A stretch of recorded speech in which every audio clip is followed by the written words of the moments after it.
Hello guys and welcome back to the logic master series जहाँ पे आपका logic zero to hero जाएगा। हम लोग का आज डे 3 है।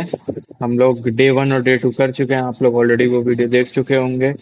तो आप ऑलरेडी जानते हैं कि इस सीरीज में हम लोग बस लॉजिक बिल्डिंग पर फोकस करेंगे। तो without wasting any of our time, let's get going. तो आ चुके हैं हम लोग अपने वीएस कोड की स्क्रीन पर। आप लोग देख सकते हैं डे 1 और डे 2 के प्रोग्राम्स यहाँ पे हैं। गिटहब पे भी मैं डाल चुका हूँ। आप लोग को डिस्क्रिप्शन में लिंक भी दी गई है। आप वहाँ से जाके इसको एक्सेस कर सकते हैं। आज हम लोग का डे 3। आज काफ़ी छोटा वीडियो होने वाला है। मोस्ट प्रॉब्ली जितना रहता है उससे आधा का। क्योंकि हम लोग बस दो इजी इजी कोड करेंगे, जो कि एक टेबल प्रिंट करना और एक है कि कितने नंबर ऑफ वावल्स है और कितने नंबर ऑफ कॉन्सोनेंट है एक गिवन स्ट्रिंग में। तो इजी वाले से चालू करते हैं, टेबल से।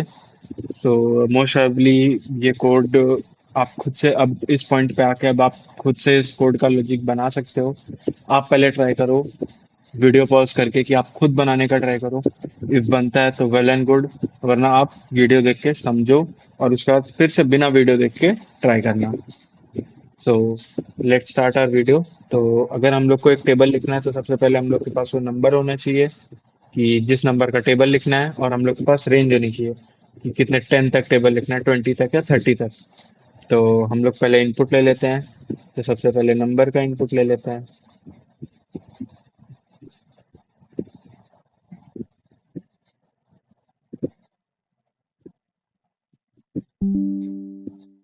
यहाँ पे हम लोग ने नंबर का इनपुट ले लिया है। अब हम लोग रेंज का भी इनपुट ले लेते हैं, क्योंकि यूजर ही बताएगा उसको कहाँ तक रेंज चाहिए। तो range is equal to int input enter the range. तो अभी देख सकते हैं आप, मैंने ये स्टेटमेंट लिख तो दिया, लेकिन इसमें एक एरर है। इसमें क्या एरर है कि यहाँ पे जो हम लोग ने वेरिएबल नेम यूज़ किया है, वो हम लोग ने रेंज यूज़ किया है। तो अगर आपने फॉर लूप पढ़ा हो, जैसे मैंने कि पिछले कुछ वीडियोस में पढ़ाया है, तो उसमें हम लोग लिखते हैं फॉर आई इन रेंज। तो रेंज वहाँ पे कीवर्ड होता है। तो हम लोग कीवर्ड मतलब रेंज एक कीवर्ड को एज अ वेरिएबल नेम नहीं यूज़ कर सकते। तो हम लोग इसको कैपिटल आर कर देते हैं ताकि आगे कोई इशू ना दे। तो ये रेंज बन गया। अब हम लोग जानते हैं कि हम लोग को जब भी कोई रिपीटेड चीज चाहिए, जैसे यहाँ पे हम लोग को रिपीटेशन चाहिए, जैसे 6 इंटू 1, 6 इंटू 2, 6 इंटू 3, तो बार बार हम लोग को प्रिंट करवाना है। तो इसका मतलब कि हम लोग को फॉर लूप का यूज करना पड़ेगा, हम लोग को लूप का यूज करना पड़ेगा। बट अब कैसे बताएं कि कौन सा लूप का यूज करना है, फॉर या वाइल? अगर आपको पता है कि रेंज कहाँ तक जाएगी, तो आप फॉर लूप यूज करोगे। बट अगर मान लो आपको बस एक कंडीशन पता है कि यहाँ तक जाना चाहिए, बट आपको वो स्पेसिफिक नंबर नहीं पता, तो आप वाइल लूप यूज करोगे। तो यहाँ पे हम लोग ऑलरेडी यूजर से रेंज मांग रहे हैं, तो हम लोग फॉर लूप यूज करेंगे। तो फॉर लूप लगाते हैं फॉर आई इन रेंज। ये देखिए, रेंज यहाँ पे कीवर्ड होता है, इसलिए हम लोग उसको एज अ वेरिएबल नेम नहीं रख सकते। तो अभी हम लोग को देखनी है कि इसकी स्टार्टिंग वैल्यू और स्टॉप वैल्यू होगी। तो स्टार्टिंग तो ऑब्वियस सी बात है 1 होगी, क्योंकि सारे टेबल 1 से ही स्टार्ट होते हैं। 1 1 जा 1, 1 2 जा 2। और अब हम लोग को एंडिंग वैल्यू देखनी है। तो एंडिंग वैल्यू तो हम लोग यूजर से ले ही चुके हैं, जो कि है रेंज। तो रेंज दे देते हैं। बट यहाँ पे सिर्फ रेंज नहीं देंगे हम लोग, क्योंकि मान लीजिए अगर आपने 10 दी है रेंज, तो ये तो लूप तो बस 1 से लेके 9 तक ही रन करेगा। बस 9 टाइम्स ही रन करेगा इसका मतलब।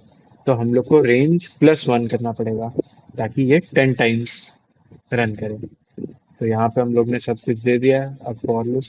अब इसके बाद, अब मैं आपको एक नया तरीका सिखाता हूँ प्रिंट करने का। यहाँ पे अब बस हम लोग को प्रिंट करना है कि हम लोग का जो भी मल्टीप्लिकेशन करके जो भी रिजल्ट आएगा, उसको हम लोग को प्रिंट कर देना है।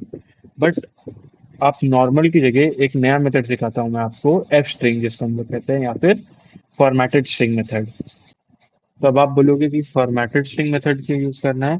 तो क्योंकि आप जब भी स्ट्रिंग कॉनकैटिनेशन की प्रॉब्लम्स करोगे, तो ये मेथड बेटर होता है, क्योंकि इसमें आपको बार बार इन्वर्टेड कॉमर्स ओपन या क्लोज करने की जरूरत नहीं है।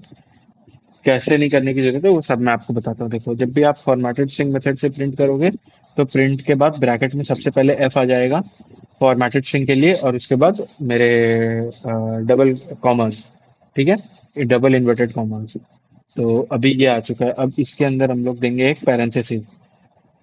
पैरेंथेसिस का मतलब होता है कि अगर आप डबल कोट में पैरेंथेसिस देते हैं, इसका मतलब आप पैरेंथेसिस के अंदर जो भी लिखेंगे वो as a variable name treat किया जाएगा। तो as a variable name treat किया जाएगा ये। तो अभी देखिए ये वेरिएबल नेम है और यहाँ पे मैं मल्टीप्लिकेशन का साइन दूंगा। तो अभी ये जो मल्टीप्लिकेशन का साइन है इसको ये एज अ स्ट्रिंग कंसीडर करेगा क्योंकि ये पैरेंथेसिस के अंदर नहीं है। और वैसे ही आई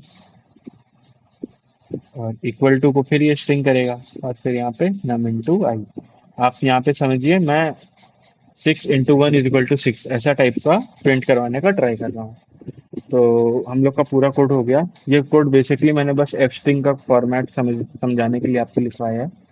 तो घबराइएगा मत, बहुत इजी है। आप नहीं भी यूज करेंगे तो भी चलेगा, बट एक बेटर मेथड है एफ स्ट्रिंग।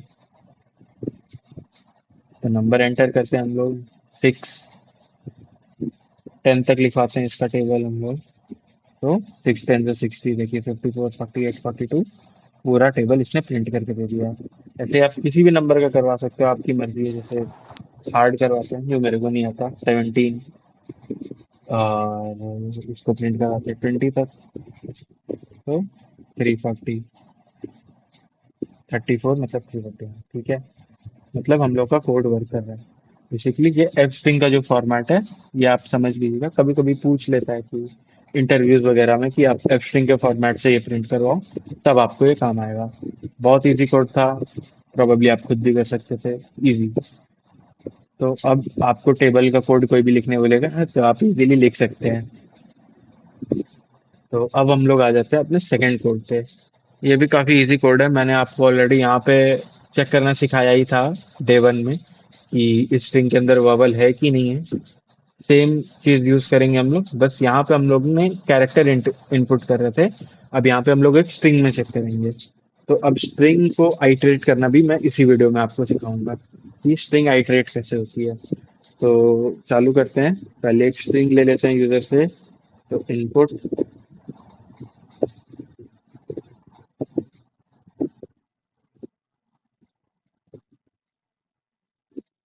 ओके, ये तो समझ लगाना दिया है। तो यहाँ पे यूजर स्ट्रिंग इनपुट कर देगा। अब हम लोग बना लेते हैं, देखिए हम लोग को वावल के लिए चेक करना है। ठीक है, तो सबसे पहले हम लोग एक लिस्ट बना लेते हैं जिसमें सारे वॉवल्स होंगे। तो या फिर आप नॉर्मली भी कर सकते हैं जैसे हम लोग ने पिछले बार किया था। या तो आप ऐसा कर लीजिए, A = इसको AEIOU, ठीक है। और पिछले बार की तरह इसको डॉट लोअर कर लेते हैं ताकि सब कुछ लोअर में कन्वर्ट हो जाए, तो हम लोग को कम लिखना पड़ेगा। यहाँ पे कैपिटल AEIOU की जरूरत नहीं है। या फिर आप ऐसे भी बना सकते हैं कि B = आप एक लिस्ट बना लें, ठीक है। लिस्ट बना के उसमें A स्टोर कर लें, फिर E स्टोर कर लें, फिर उसमें आई भी स्टोर कर लें, फिर उसमें ओ भी स्टोर कर लें, फिर उसमें यू भी स्टोर कर लें। तो AEIOU इसमें स्टोर हो गया। तो अब हम लोग को बेसिकली बस एक चीज करनी है जो कि है इस स्ट्रिंग को आइटरेट। तो स्ट्रिंग को आइटरेट करने के लिए आप एक चीज याद रखिए, आपको कभी भी कुछ भी आइटरेट करना हो, स्ट्रिंग हो, नंबर हो, अल्फाबेट हो, उसको आप हमेशा फॉर लूप से आइटरेट करोगे।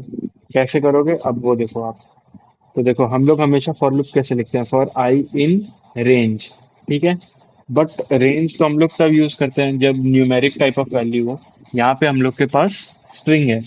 तो फॉर लूप में आप डायरेक्टली स्ट्रिंग का नाम लिख दो, फॉर आई इन स्ट्रिंग, बस खत्म। अभी ये आई जो है आपके हर एक स्ट्रिंग पे जाएगा। जैसे मान लो अगर आपने यहाँ पे स्ट्रिंग इनपुट की थी, माई नेम इज अमीश, ठीक है। तो यहाँ पे फॉर आई इन एस का मतलब क्या है कि हर एक लेटर के पास जाएगा, पहले एम के पास, फिर वाई के पास, फिर स्पेस के पास, फिर एन के पास, फिर ए के पास, फिर एम के पास, फिर ई के पास। तो ऐसे कर करके ये सारे कैरेक्टर्स को वो करेगा। तो एक लेवल ऊपर ले जाने के लिए कोड को हम लोग जैसे वॉवल और कॉन्सोनेंट तो गिन ही रहे थे, हम लोग कितने बार स्पेस यूज किया है वो भी गिन लेते हैं एक बार, ठीक है। तो एक बार यहाँ पे आके एंटर दबाते हैं तो इंडेंट हो जाएगा। अभी अभी हम लोग को चेक करना है कि एक वॉवल है कि नहीं है स्ट्रिंग के अंदर। इफ है तो कितने बार है। तो इफ है तो कितने बार है, तो हम लोग को काउंट करना पड़ेगा। तो काउंट करने के लिए जब भी आपको कुछ भी काउंट करने बोला हो कोड में, तो आपको हमेशा याद रखना है काउंट करने के लिए आपको एक वेरिएबल इनिशियलाइज करना पड़ेगा। जैसे वावल काउंट करना है मेरे को, तो मैं वी काउंट नाम से एक वेरिएबल इनिशियलाइज कर देता हूँ जीरो से। इनिशियलाइज करना मतलब उसकी वैल्यू जीरो डालना। ठीक है, हम लोग का सी काउंट हो जाएगा और एक हो जाएगा हम लोग का एस काउंट।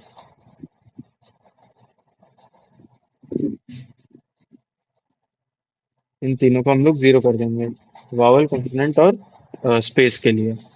ठीक है, तो अब हम लोग कर देंगे इफ आई इन ए कर लो आप। इफ आई इन ए, तो आप कर दो वी काउंट को प्लस वन, मतलब एक वावल आपको मिल गया है। ठीक है, सॉरी, वी काउंट को प्लस वन। ठीक है, और अब अगर मान लो आपको कॉन्सोनेंट मिला है, तो आप सॉरी, तो आप करोगे एलिफ। अच्छा, आप कॉन्सोनेंट की जगह पहले आप स्पेस का कर लो, क्योंकि कॉन्सोनेंट के लिए हम लोग ने कुछ बनाया नहीं है। तो elif i is equal to, और यहाँ पे आप स्पेस डाल दो। तो अगर आए आपका स्पेस होगा तो भी ये बता देगा। तो यहाँ पे एस काउंट बढ़ा देगा ये, प्लस इक्वल टू वन। और अगर कुछ भी नहीं है तो ऑफ कोर्स ही बात है वो कॉन्सोनेंट होगा। तो आप सी काउंट बढ़ा दो।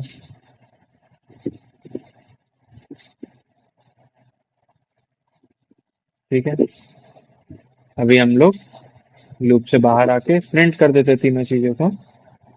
प्रिंट कर दो आप,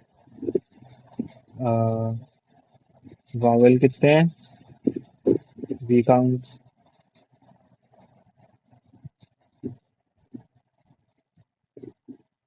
अलग अलग लाइन में प्रिंट कर देते तो इजी होगा। और अपने नॉन वावल कितने हैं, या कॉन्सोनेंट लिख सकते हो आप, मेरे दिमाग में जिसको आया। और कितनी स्पेस है, ये भी आप प्रिंट कर दो। Space comma size count. ठीक है, तो हम लोग का बेसिक कोड यहाँ पे लिख चुका है। अब एक बार इसको रन करके देख लेते हैं। तो स्ट्रिंग, तो स्ट्रिंग हम लोग यही करते हैं, my name is Anish. My name is Anish. तो इसमें वावल पांच है, तो देखते हैं कि पांच वावल है। तो पहला ए, फिर ई, फिर आई, तीन हो गए। फिर वापस से आई, चार। और सॉरी, ये वाला ए मिस हो गया, मतलब पांच। तो पांच वावल है। और नॉन स्पेस कितने हैं, एक, दो, तीन स्पेस हैं। और नॉन वावल भी उसी तरह से आठ हैं। तो मतलब हम लोग का कोड वर्क करता है। तो अब देख सकते हैं आप लोग, हम लोग का कोड पूरा वर्किंग है। तो इसी के साथ हमारे तीसरे दिन के दोनों कोड हो जाते हैं। एंड आप ये मत समझिएगा कि कोड की वो तो बढ़ी नहीं हुई है। आई एम श्योर कि अभी आपको लग रहा होगा कि कोड हार्ड नहीं हो रहा है। बट आप खुद सोचिए कि डे वन से लेकर डे थ्री में आपकी प्रोग्रेस तो हुई है। आप अलग से कोई भी इस टाइप के कोड उठाएंगे, फिबोनाची सीरीज हो गया, पैलिंड्रोम हो गया, वावल काउंट करने का हो गया। अभी मैंने वावल काउंट सिखाया आपको, कल मैं आपको डिजिट काउंट सिखा दूंगा, तो आपको ऑलरेडी डिजिट ब्रेक का कोड आ जाएगा। इसी तरह बहुत इजी है पाइथन। बस आप मेरी सीरीज को फॉलो कीजिए। आई प्रॉमिस यू, आपके तीनों सीबीटी और एंटम निकालने की गारंटी मेरी है। So that's all for today, guys. Please stay tuned and like, share, and subscribe our channel. Thank you.